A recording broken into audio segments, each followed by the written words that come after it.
I was lucky because I never got beaten, because my strategy of cracking the code of their violence was never to show fear and to stand up for myself, and that is something that has definitely saved me.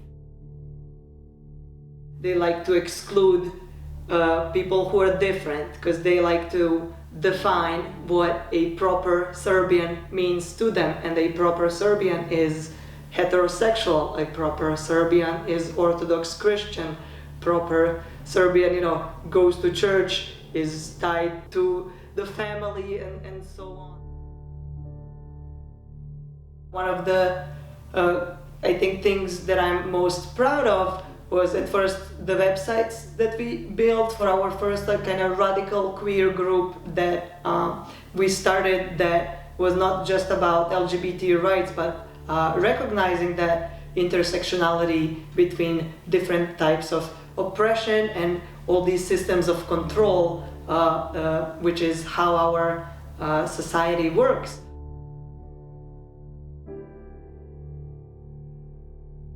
This was the first resource in our language in ex-Yugoslavia that trans people could, come and read anything from transition stuff and psychological stuff, but also little things that are more about pop culture and, various things. So kind of leaving those resources was always important part of my work too.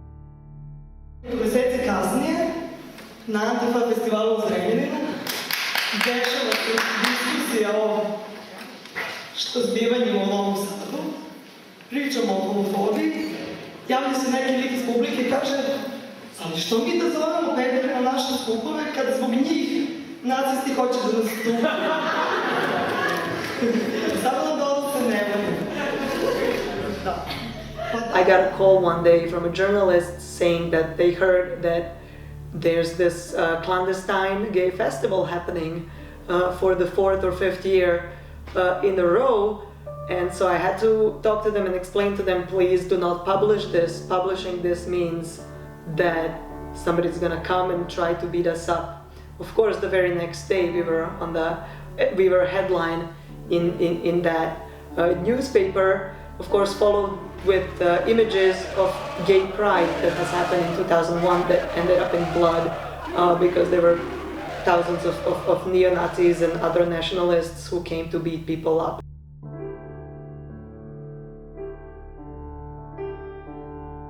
I thought after a couple of months they're gonna forget about my face, they're gonna forget about me, and I can go back and continue doing what I was doing.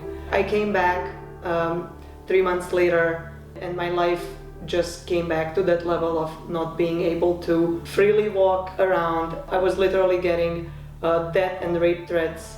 I was basically being in a voluntary house arrest. One of the first phone calls that I made when I arrived to New York City was to Immigration Equality. Like, it was too good to be true almost. There is a group out there that provides free legal services, representation for queer people like me, for queer immigrants who had to leave and had no other choice. I waited for like a year and a half, and then I got that orange slip from USPS that I missed the package. I give the slip to the person working there, and I tell him, you are about to give me some really good news now.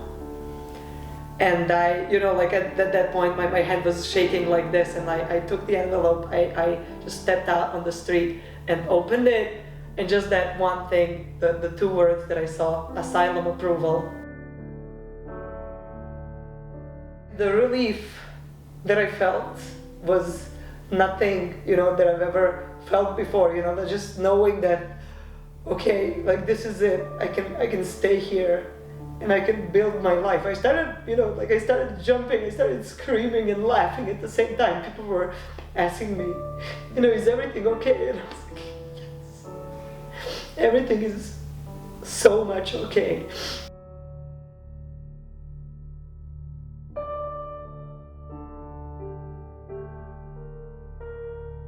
definitely came a full circle, from being on one hand a client and going through this process, winning my papers, and then starting to work here, and I get to, think about the future for the first time. Think about starting an animal sanctuary and a goat farm with my friends in like 10 or 15 years from now. Thinking about my own life for a change.